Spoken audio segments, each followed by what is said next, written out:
Okay, so picture this. A rocket is about to launch. But get this. It's not just carrying astronauts. It's taking a whole floating laboratory up to the International Space Station. Yeah, and I mean, these aren't just any run-of-the-mill experiments. These have got the potential to change life right here, back on Earth, in some pretty big ways. Right. We're talking about growing better crystals for medicine and even a new kind of welding. Like what? It could revolutionize how we fix things in space. It's pretty incredible. So the article that we're diving into today, it's all about this mission, the SpaceX CRS-31 mission, which is set to blast off from Kennedy Space Center. November 4th. November 4th, that's right. Yeah. So first things first, what is the SpaceX CRS-31 mission? Break it down for us. Well, CRS, that stands for Commercial Resupply Services. They're basically, it's SpaceX's contract that they have with NASA to keep the space station stocked up. Ah. I mean, everything from food and water to scientific equipment and, of course, all these awesome experiments we're talking about. So it's like a cosmic delivery service. Pretty much, yeah. And this mission is the 31st one. That's where the name comes from. Ah, okay. That makes sense. Yeah. So picture this. A Falcon 9 rocket lights up the night sky, carrying not just the necessities for astronauts, food and water and stuff, but a whole bunch of scientific potential. Yeah, it's amazing. And these experiments, they're not designed just for the astronauts. They're designed to actually, solve problems and make discoveries for all of us back here on Earth. Oh, for sure. So speaking of discoveries, one of the experiments that caught my eye was growing protein crystals in space. Oh, yeah. So Bristol-Myers Squibb, they're also known as BMS, right? Yeah, BMS, yep. They're teaming up with Redwire Space to explore this further. So what's the deal with growing crystals in space? What's so special about it? Well, it all comes down to microgravity. In that weightless environment, you see, crystals, they can grow much larger and with a more organized structure than they can here on Earth. I don't know if you've ever looked really closely at a snowflake, but they're perfectly symmetrical and intricate. That's kind of what we're talking about here. So instead of lumpy snowball, you get a perfect snowflake. Exactly. Okay, got it. And that difference in structure, I mean, that's huge for developing new medications. Okay, so how does the shape of the crystal actually affect the medicine? So think about it this way. The shape of a key has to be exactly right to fit into a lock. Right. Well, same thing with the molecules in medicine. It has to be shaped just right to interact with whatever it's targeting in the body. Ah, okay. So by growing them in space, we can end up with more effective medications, maybe with fewer side effects even. Exactly. That's exactly the goal. And it's not just theoretical either, space-based research. It's already led to some amazing advancements, especially in treatments for diseases like cancer, even Alzheimer's. Wow. I had no idea that something as simple as changing how we grow crystals could have such a huge impact on healthcare. Yeah, it's pretty remarkable. And this is just one experiment out of, dozens, right? Yeah, this mission is packed. Yeah, it's crazy.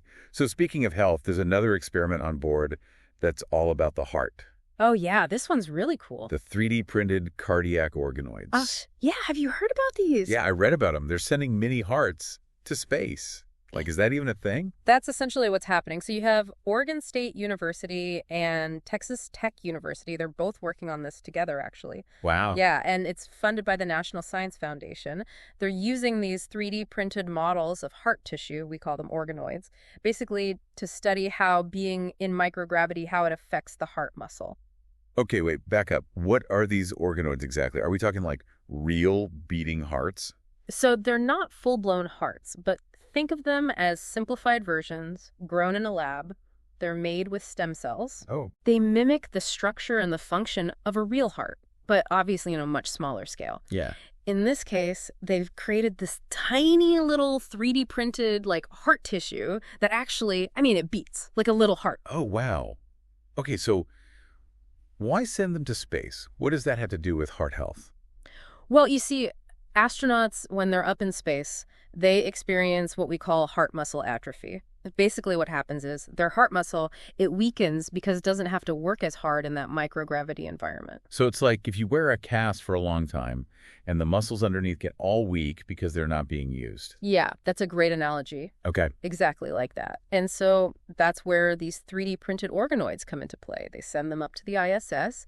Researchers can actually observe, in real time, how microgravity affects the heart at a cellular level. Oh, so it's like having a window into the heart while it's up in space. Pretty much, yeah. And what they learned, it could help us understand, maybe even treat heart muscle atrophy back here on Earth. Okay, so it's not just about astronauts. Oh, not at all. Heart muscle atrophy, that affects tons of people. Oh, wow. Think heart failure, diabetes, even cancer.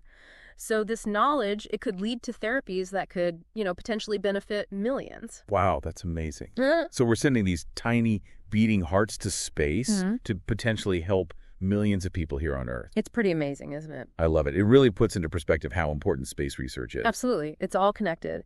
And speaking of health, there's another experiment with organoids. Wait, there's more. This time, though, it's focused on the brain. Wait, brain organoids. Yep, mini brains. They're sending mini brains to space now, too. They are. Okay, tell me more. It's pretty groundbreaking. It's a project by Saatchi Bioworks, working with Space Tango.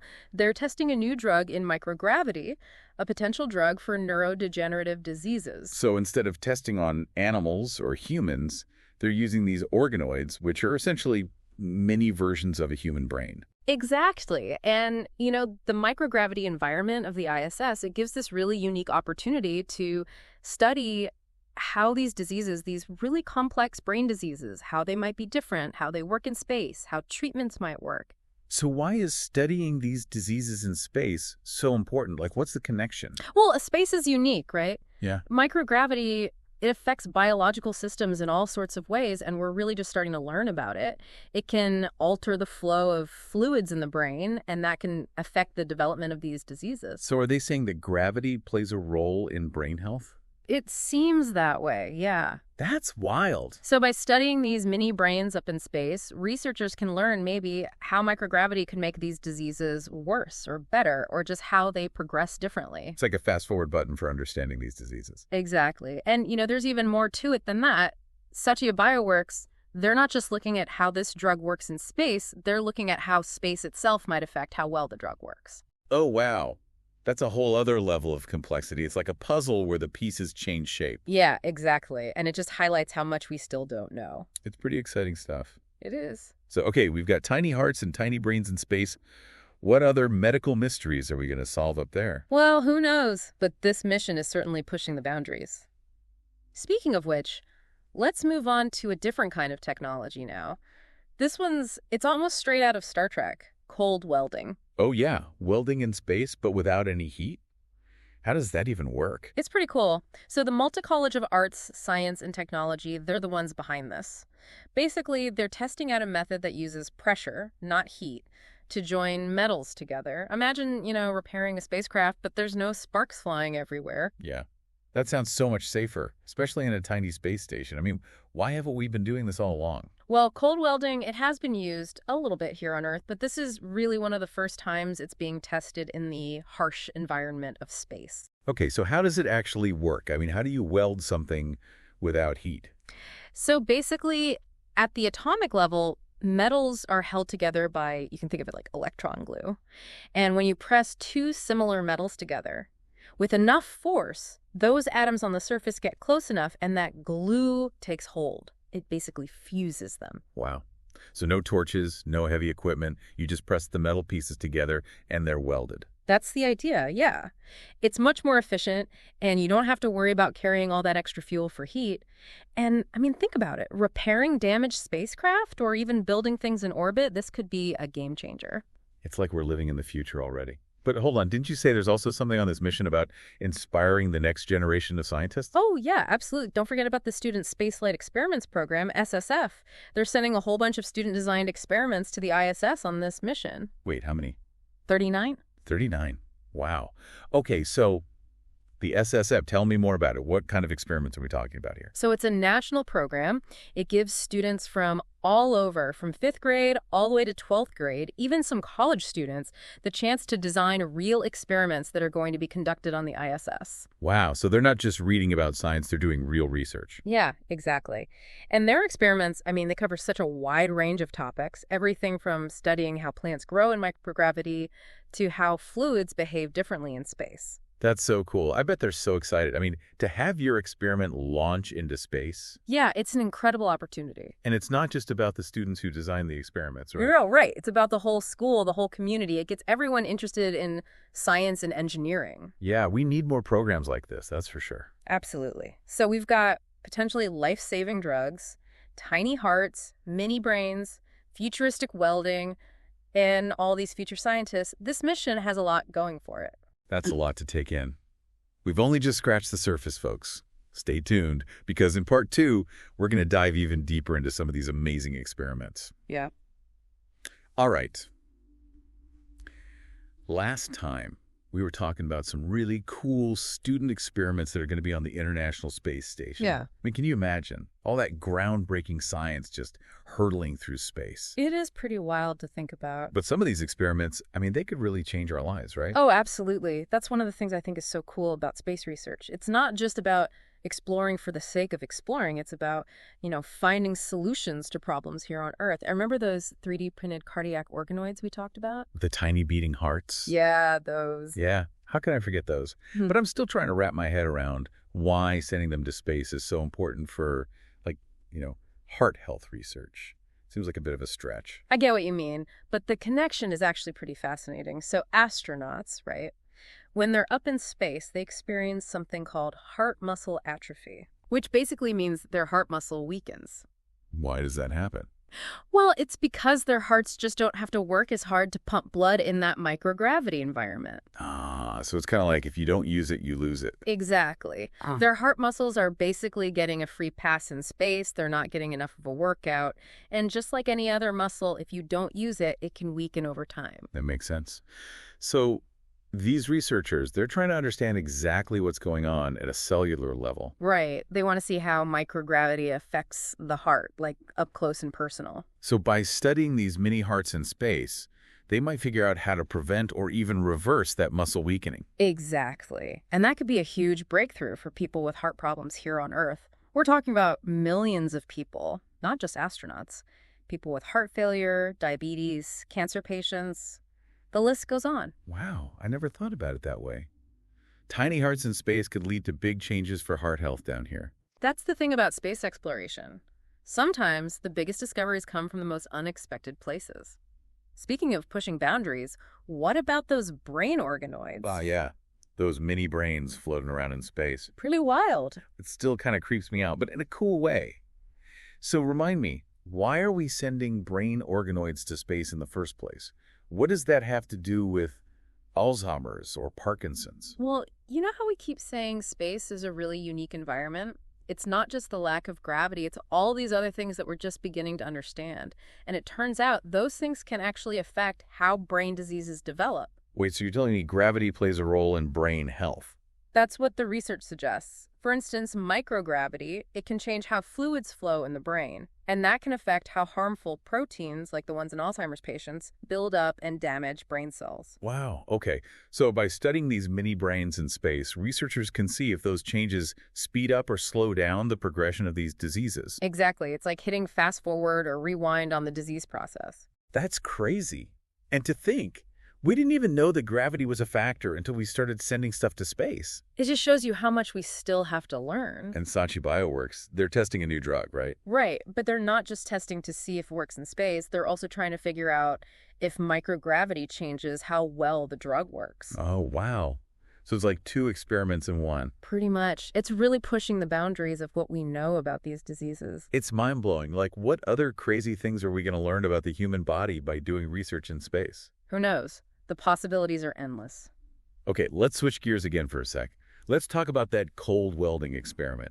Welding without heat, that still blows my mind. Yeah, it sounds pretty futuristic. It does. Have they ever actually tried this before, or is this like the first time? Cold welding has been used for some specific things here on Earth. Okay. But this mission, the SpaceX CRS 31, it's one of the first times it's going to be tested in space. I can see why they want to try it out. I mean, think about all the space junk out there. Yeah. If we could fix stuff in space without having to bring it back down to Earth. Exactly. Even a tiny piece of debris can cause major damage to a spacecraft, and that puts astronauts at risk. That's scary. So this cold welding could make space travel a lot safer. Yeah, potentially. Imagine if astronauts could just, patch up a hole in their spacecraft, right there in orbit. No need for risky spacewalks. No more having to lug around a welding torch either. Right, so it's safer, more efficient. Plus, think about the possibilities for building things in space, like entire space stations. That would be incredible.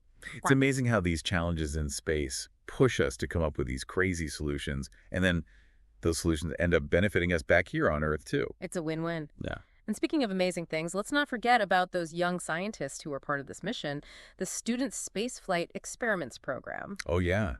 Those 39 student design experiments, that's a lot of experiments. I'm curious, what kind of stuff are they looking into? All sorts of things. Some are focused on biology, like how plants grow in microgravity or how little microbes act differently in space. Others are more about physics, testing materials, or how fluids behave. So they're tackling some pretty big questions. Yeah, and the cool part is they went through a really tough selection process to get their experiments chosen for this mission. So their research is top-notch. Can you imagine being a kid and having your experiment go to space? That's got to be like the ultimate science fair project. It really is.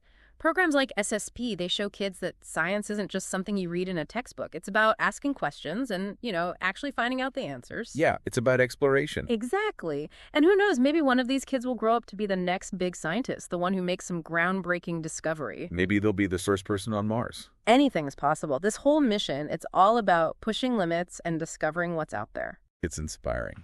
So, to wrap things up, we've got all these incredible experiments, from tiny hearts and brains to cold welding and student-designed research. It's pretty clear that the future of space exploration is bright. It's definitely an exciting time to be following space science. Absolutely. Stay tuned, everyone, because we've still got more to explore in Part 3. All right, welcome back, everybody, for the final part of our deep dive on the SpaceX CRS-31 mission. I know, right? It's hard to believe we're already at the end. I feel like we've only just scratched the surface, though. There's just so much going on with this mission, so many cool experiments. It's true. From those protein crystals to that crazy cold welding technique, and of course the 3D printed organoids. And let's not forget about all those student experiments. Oh, right. The future generation of scientists. Yes, exactly. Those kids are amazing. It's pretty inspiring to see their enthusiasm for science. It really is. I mean, 39 experiments designed by students, that's incredible. I know, I'm still blown away by that number. What I find really impressive is just how much variety there is in their research. Oh, for sure. They're not afraid to tackle some big questions. Yeah, like how does microgravity affect plant growth? Or how do microorganisms behave differently in space? These are huge topics. And they're not just tinkering around. They're applying real scientific principles, designing experiments, collecting data. I mean, this is serious research. It's like a masterclass in science, but in space. Exactly. And can you imagine what kind of impact this experience will have on these students? Oh, I bet it's life-changing to see your own experiment launch into space. I mean, talk about a science fair project. Right. It really shows that science isn't just about memorizing facts from a textbook. It's about being curious, asking questions, exploring the unknown. It's about that sense of wonder. That's what drives real scientific discovery. I couldn't agree more. Who knows, maybe one of these students will be the one to solve some huge scientific mystery. Or maybe even be the first person to walk on Mars. Anything is possible, and that's what's so exciting about space exploration. It opens up a whole universe of possibilities. Well said. So, as we wrap up our deep dive into the SpaceX CRS-31 mission, I think it's safe to say that the future of space exploration is in good hands. Definitely. We've seen incredible advancements in medicine, technology, and we've seen a whole new generation of scientists eager to push the boundaries of what we know. And it all started with a simple question. What's out there? That's the question that drives us all, isn't it? The desire to explore, to discover, to understand our place in the universe. And that's what makes this mission and all the research being done on the International Space Station so important.